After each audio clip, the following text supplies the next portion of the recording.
Next, we have Ashley Zara, who is an Iranian global pop artist from Los Angeles, California. She was born to Iranian Judean refugees who escaped during the Islamic Revolution.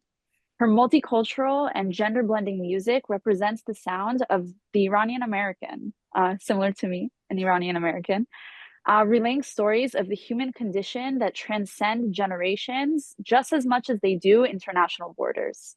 Ashley uses her platform to represent the people, particularly the women of Iran and the Middle East. Ashley, we're thrilled to have you today. Music has always been used to express emotions of all kinds, whether it be happiness, anger, sadness, frustration. How do you use your music to express your feelings towards the current state of the Iranian people, and how have you seen it kind of inspire others? Hi, Natalie. Hi, everyone. Hi. Thank you so much at Combat Antisemitism Movement for having me. Um, it's I resonate so much with things that Azadeh said, but I am someone who was born and raised here in the States, and yet I've felt the Islamic Republic's oppression on art on me even in the US. Like you're so limited on a global scale by this regime.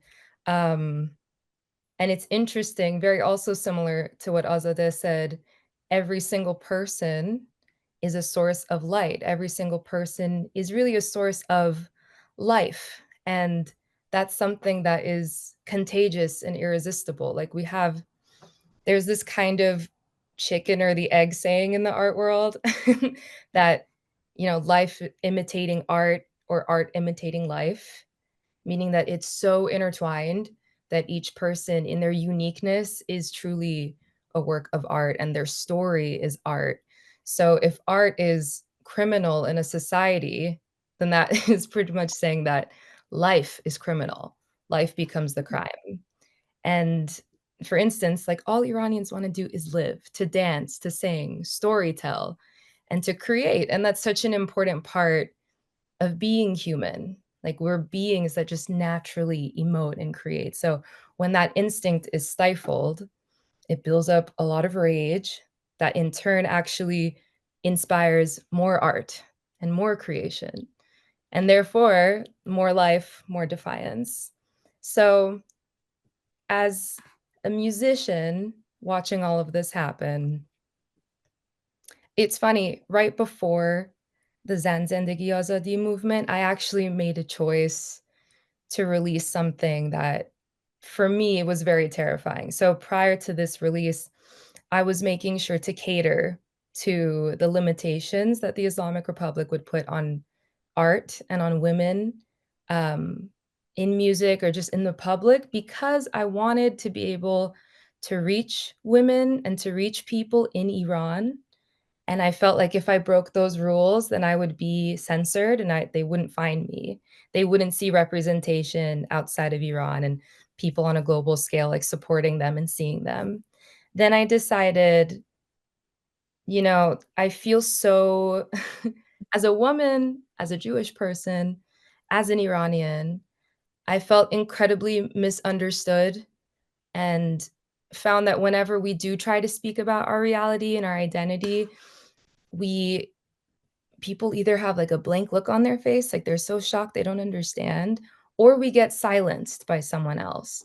And I just had this burning frustration that just wanted to be heard, wanted to be seen. And I knew other women, other Jewish people, other Iranians must feel the same way no matter where they are in the world. And they felt misrepresented, felt misunderstood, but I didn't see many people coming out to challenge that and to change that. I think because of also a similar fear that I started with of I don't want to be completely erased, right? Like I'll be erased a little bit and I'll take that and use what I can.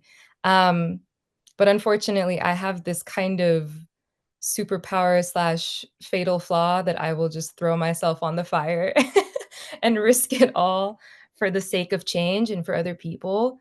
And just to really break the norm and do something that is honest, which both shocks people, but also similar to what Azadeh said, it unites them as well.